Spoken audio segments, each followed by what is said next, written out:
চোখ দিয়ে পানি আসবে। ওয়াইদা সামিউ মা উনজিলা ইলার রাসূলি তারা আ'য়ুনাহুম তাফিদু মিনাদ দামি মিম্মা আরাফু মিনাল হক ইয়াকুলুনা রাব্বানা আমান্না ফাকতুবনা মা'আশ শাহিদিন। সূরা মায়েদার ৮৩ নম্বর আয়াতে আল্লাহ জানিয়েছেন, হে নবী, আপনি যখন কোরআনে কারীম তাদের সামনে পড়বেন, ওরা শ্রবণ করার পরে দেখতে পাবেন আপনার কথাগুলো যারা অনুধাবন করা, এর মর্ম মানেগুলো যারা উপলব্ধি করার ক্ষমতা রাখে, ওদের চোখ দিয়ে মনের অশান্তি পানি পড়ছে। কোরআনের আলোচনায় সবার চোখে পানি আসবে না, এটা বোঝার মতো যোগ্যতা যদি আপনার থাকে, উপলব্ধি করতে পারেন যে আল্লাহ কি বলে আর আমি কি করি, আপনি দেখবেন কখন আপনি কেঁদে ফেলেছেন আপনি টের পাচ্ছেন না। বাড়ি যাওয়ার আগে ও মানুষগুলো বলবে আল্লাহ ইয়াকুলুনা রব্বানা আমান্না, এগুলো তো আমরা বিশ্বাস করেছি, ফাকতুবনা মা'আশ শাহিদিন, যারা সাক্ষী দিয়েছে তাদের সাথে আমার নামটাও তুমি লিখে নাও। বলেন আমিন। মনের ভেতর একটা অনির্বচন সুখ আপনি নিতে পারবেন। ৩ নম্বরে যে কথাগুলো এখানে বলা হবে কোরআনে কারীম দিয়ে, এই কথাগুলো প্র্যাকটিক্যাল লাইফে আপনি সেট করে করে আল্লাহকে দেখাবেন। এর নাম লা ইন শাকারতুম লা আযীদান্নাকুম।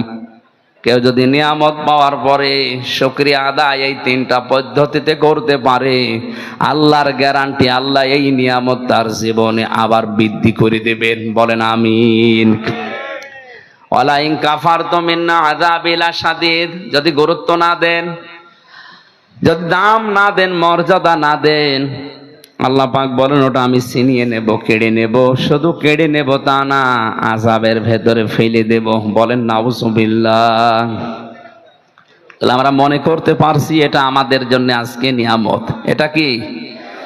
লক্ষ লক্ষ মানুষ এলাকায় বাস করে, সবাইকে আল্লাহ কোরআনে কারীমের এই অনুষ্ঠানে, যেহেতু বললাম আজকের এই ১-১.৫ ঘন্টা সময় কিয়ামতে যখন বিচার শুরু হবে আল্লাহ মাইনাস করে রাখবে, বলবে এই জবাব আপনাকে দেওয়া লাগবে না, আপনার বাকি সময়ের জবাব দিন।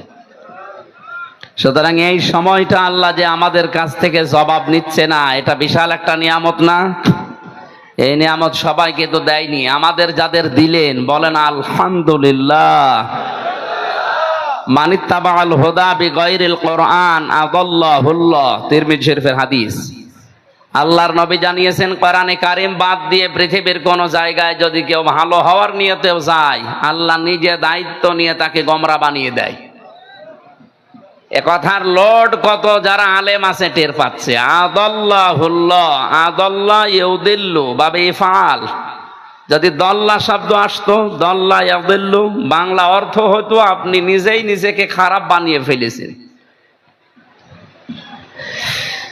৪৩টা বাব থেকে শব্দটা যখন আসবে একটা একটা করে ৪৩ রকমের অর্থ আসে। বাবে ইফআল থেকে আসার কারণে বাংলা অর্থ দাঁড়িয়েছে, আপনি হয়তো ভালো হওয়ার নিয়তে কোনো জায়গায় গিয়েছিলেন, কিন্তু কোরআনে কারীম সেই অনুষ্ঠানে, সেই জায়গায়, সেই ময়দানে ছিল না। আল্লাহ রাগ করে আপনাকে আরো খারাপ বানিয়ে দেবে। বলেন তো হেদায়েত দেওয়ার একচ্ছত্র মালিকানা হামজার না? মানে কার? আর উনি যদি বলে আমি তোকে গোমরা বানিয়ে দেব, আরো খারাপ বানাবো, তো হেদায়েত দিতে আর দুনিয়ায় কেউ পারবে? বলেন। সুতরাং দল মত জাতি বর্ণ ধর্ম নির্বিশেষে আজকের এই ময়দানে সিদ্ধান্ত নেওয়া লাগবে। শুধু মাহফিল শুনতে